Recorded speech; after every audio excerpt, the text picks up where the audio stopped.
नमस्ते, मेरो नाम वृन्दा सिग्देल, युएस आरएन र मैले चाहिँ पोखराको चरक एकाडेमीबाट चाहिँ मेरो नर्सिङ करियर चाहिँ कम्प्लिट गरेको। मैले चाहिँ एनालिटिक्स सेन्टरलाई चाहिँ मेनली चाहिँ सोसियल मिडियाबाटै चिनेको हो र त्यसपछि पनि म र मेरो साथी भएर चाहिँ एकचोटि बुझौँ न त कस्तो रहेछ भनेर चाहिँ अरू कन्सल्टेन्सीहरूमा पनि बुझ्न चाहिँ गएको र त्यसपछि चाहिँ हामी एनालिटिक्स सेन्टरमा नि आयौँ। अनि त्यसपछि यहाँ चाहिँ म्यामहरूसँग कुरा गरेर उहाँहरूको काउन्सिलिङहरू यताउता सुन्दाखेरि चाहिँ होइन ठिकै छ यहीँबाट चाहिँ अगाडि गरौँ प्रोसेसिङ स्टार्ट गरौँ भन्ने भएर चाहिँ त्यसपछि एनालिटिक्स सेन्टरबाट नै मैले अगाडि गरेँ। एनालिटिक्स प्रिपरेसनको कुरा गर्नुपर्दा चाहिँ मैले चाहिँ फिजिकल क्लास चाहिँ अटेन्ड गरेको थिएँ, जसमा चाहिँ उहाँहरूले चाहिँ एउटा हरेक स्टुडेन्टको लागि भनेर चाहिँ एउटा ड्यासबोर्ड चाहिँ प्रोभाइड गर्नुभएको हुन्छ र त्यो ड्यासबोर्डमा चाहिँ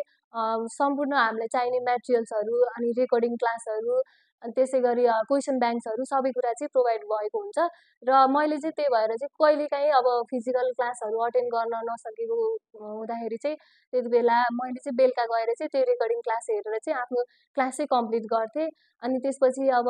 पछि प्र्याक्टिस गर्ने बेलामा पनि उहाँहरूले चाहिँ सिस्टम वाइज अनि भनेर अनि छुट्टै अरू अरू क्वेसन ब्याङ्कहरू पनि उहाँले चाहिँ ड्यासबोर्डमै राखिदिनु भएको हुन्छ कि अनि त्यो प्र्याक्टिस गरेर पनि मलाई आफ्नो एनालिटिक्स पास गर्नलाई चाहिँ धेरै नै हेल्पफुल भयो। प्रोसेसिङको कुरा गर्नुपर्दा चाहिँ प्रोसेसिङ चाहिँ एकदम स्मुथली नै रन भएको थियो मेरो चाहिँ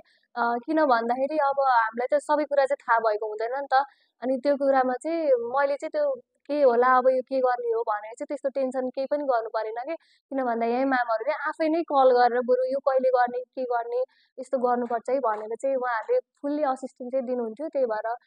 राम्रोसँग प्रोसेसिङ भयो मेरो स्टार्टिङदेखि लिएर अहिले पास गरिन्जेलसम्म पनि र फर्दर पनि हुन्छ भन्ने मलाई पुरै विश्वास छ।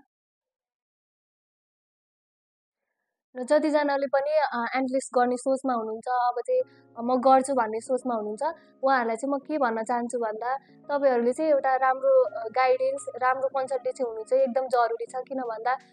राम्रो गाइडेन्स नहुँदाखेरि कतिजनाले चाहिँ आफ्नो यो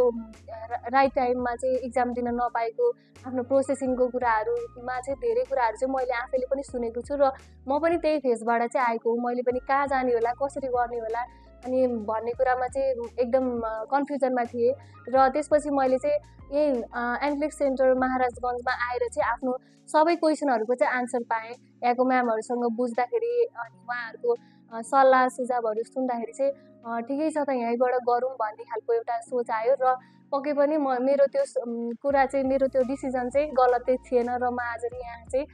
एनालिटिक्स आरएन भएर चाहिँ युएस आरएन भएर चाहिँ यहाँ अगाडि छु हजुरहरूको अगाडि र सबैजनालाई चाहिँ म त्यही भएर चाहिँ आफ्नो प्रोसेसिङ गर्नको लागि चाहिँ एनालिटिक्स सेन्टर महाराजगञ्जमै आउनु हुन चाहिँ रिकमेन्ड गर्न चाहन्छु।